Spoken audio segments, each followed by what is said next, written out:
অনেকেই ভাবতে পারেন যে আল্লাহ রসুল সাল্লাল্লাহু আলাইহি সাল্লাম কেনই বা ক্ষমা প্রার্থনা করবেন, কারণ ক্ষমা তো চাওয়া হয় যখন আপনি কোনো খারাপ কাজ করেন। কেনই বা ইব্রাহিম আলাইহিস সালাম বলবেন ওতুবা আলাইনা, তিনি মাত্রই আল্লাহর ঘর নির্মাণ করলেন। আল্লাহ তাকে বিশ্ব মানবতার ইমাম ঘোষণা দিলেন, মূলত তাকে গ্র্যাজুয়েট করে দিলেন। আর তার দোয়াতে এলো ওয়াতুব আলাইনা, আমাদের তাওবা কবুল করুন। কিসের জন্য তিনি তওবা করছেন, এটা কিন্তু খুবই গুরুত্বপূর্ণ প্রশ্ন। এটা আসলে স্বীকারোক্তি বড় বড় নবীদের আলাইহিম সালাতু সালাম, আমাদের নবী সাল্লাল্লাহু আলাইহি সাল্লাম সহ, যে আমাদের অনেক ভুল ত্রুটি আছে যেগুলো সম্পর্কে আমরা জানি যে কেবল ভুল করেছি, আর অনেক ভুলও আছে যে অনেক সম্পর্কে আমাদের কোনো জ্ঞানও নেই। আল্লাহ আমাকে আপনাকে নিজেদের চাইতেও ভালো করে জানেন। এমনকি আমি আপনি যেই ভালো কাজগুলো করি সেখানে ত্রুটি থাকে। আমি জানি না আমার কাজ ঠিকঠাক মতো হয়েছে কিনা, কিন্তু আমরা সবাই আরও কিছুক্ষণের মধ্যে দাঁড়িয়ে যাব, সবাই সালাত আদায় করব। আর সালাতের শেষে আমরা মনে করতে পারি যে আমরা হয়তো আমাদের উদ্দেশ্য পূরণ করতে পেরেছি, সালাতুল জুমা, সালাতের যে অধিকার তা আদায় করেছি। কিন্তু আমাদের প্রত্যেকের হিসাব খাতা ফেরেশতায় কী লিখছেন সেটা আমরা জানি না। আমরা জানি না এই সালাতে আমরা কত নাম্বার পেয়েছি, কতটুকু খুশু ছিল তাতে, কতটুকু মনোযোগ দিয়েছি, কতটুকু ইখলাস ছিল এই সালাতে, দুপুরের খাওয়া নিয়ে এবং আজে বাজে নিয়ে কতটুকু চিন্তা করেছি। কিন্তু অফিসে অনেক জিনিস নিয়ে, তাই বাহ্যত দেখে মনে হচ্ছে যে আমরা সবাই সালাত পড়েছি, সবই একই দিকে ফিরে সবাই কাতারবদ্ধ হয়ে দাঁড়িয়েছি, সালাতের শর্তগুলো পালন করেছি আমরা, কিন্তু ভেতরে সেই সালাতের গুণমানটাও লেখা হচ্ছে, শুধু পরিমাণটা নয়। ঠিক, আর আমরা জানি না সেইটার অবস্থা কী। তাই আমরা যে ভুলগুলো সম্পর্কে জানি সেগুলোর সাথে সাথে যেগুলো সম্পর্কে জানি না সেইগুলোর জন্য আল্লাহর কাছে ক্ষমা চাই। দুটো সম্মিলিত অবস্থাই হলো এটা। আল্লাহ নবীদের ক্ষেত্রে দেখুন, চিন্তা করুন, আল্লাহ রসুল সাল্লাল্লাহু আলাইহি সাল্লামের চাইতে কে বেশি আল্লাহ আযওয়া জাল্লার দাস হিসেবে তার দিনের সবচেয়ে বেশি খেজমত করতে পারেন।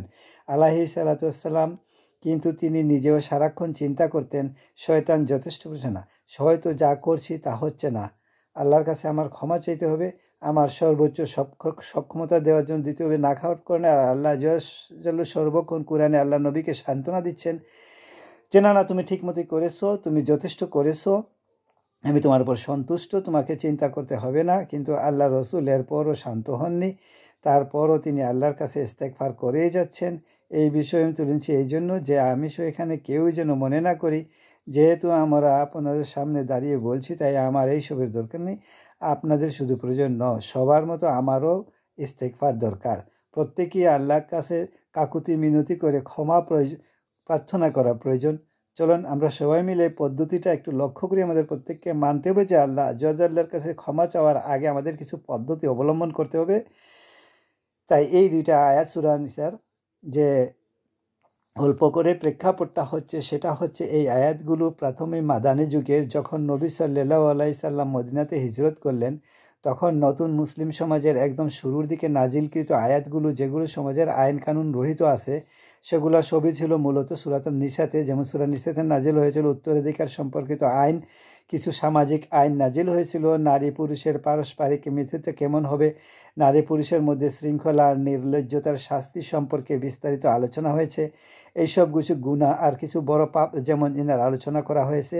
আর এর পরই তাওবার আয়াতগুলো এসেছে, আল্লাহর কাছে ক্ষমা চাওয়ার আয়াত। এর মানে হলো আল্লাহ আপনার কাছে কিছু জিনিস আশা করেন, যদি সেইগুলা পূরণ করতে না পারেন তবে আপনাকে তওবা করতে হবে।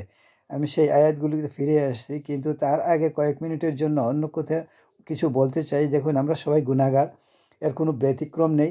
আমরা সবাই পাপ করি, হয় আমরা সরাসরি পাপ করি, মানে আল্লাহ যা চান না সেটা আমরা করি, যা দেখা উচিত না সেটা আমরা দেখি, এমন জিনিসের বিনোদন নেই যেগুলো আমাদের জন্য জায়েজ নয়, মুসলিমদের জন্য সেটা উচিত নয়, এমন বিশেষ সময় অপচয় করি যেটা করা উচিত নয়, কখনো কখনো প্রশ্নবিদ্ধ উপায়ে অর্থ উপার্জন করি। মুসলিমরা আমরা এমন সব ব্যবসায় জড়িত হয়ে যাই, এমন সব লেনদেন করি যে সম্পর্কে জানি যে সেইটা প্রশ্নবিদ্ধ, তবু আমরা সেগুলো করতেই থাকি এই যুক্তিতে যে দেশের অর্থনীতির অবস্থা খারাপ, কী আর করব।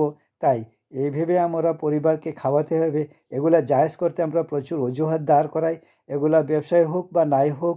এছাড়া শুধু তাই নয়, আমরা অনেক সময় আমাদের পরিবারের সাথে অন্যায় আচরণ করি, আমাদের স্ত্রী সন্তান, আমাদের ভাই কাজিনদের সাথে আমরা দ্বন্দ্বে জড়িয়ে পড়ি, উত্তরাধিকার নিয়ে অন্যায়ভাবে ঝগড়া শুরু করে দেই, কত ধরনের অন্যায় কাজই তো আমরা করি।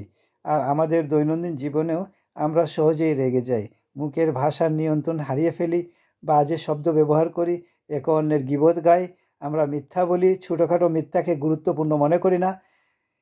এই যে আমরা তাই কেউ যদি বসে বসে নিজের যত পাপ আছে সব নিয়ে চিন্তা করে, অন্তত যেগুলা মনে পড়ে সেগুলা নিয়ে, অনেক পাপ আছে যেগুলো আমরা মনেও করতে পারি না, এত পাপ আছে যা আল্লাহ আমাদের থেকে ভালো জানেন যে কোথায় আমাদের পাপ হয়েছে। আর এগুলা তো শুধু গুনাহের কাজগুলো, কিন্তু আমাদের ভালো কাজগুলো যেগুলো ভুল হয়েছে সেগুলো তো অগণিত। অন্য ভাষায় বলতে যেমন সালাত, দোয়া, অজুর মতো সহজ জিনিসগুলো, আমাদের অজুতে কত রকম ভুল ছিল, আমাদের সালাতে কতটুকু ত্রুটি ছিল, আল্লাহর কাছে দোয়ার সময় আমরা কতটুকু মনোযোগ দিচ্ছি।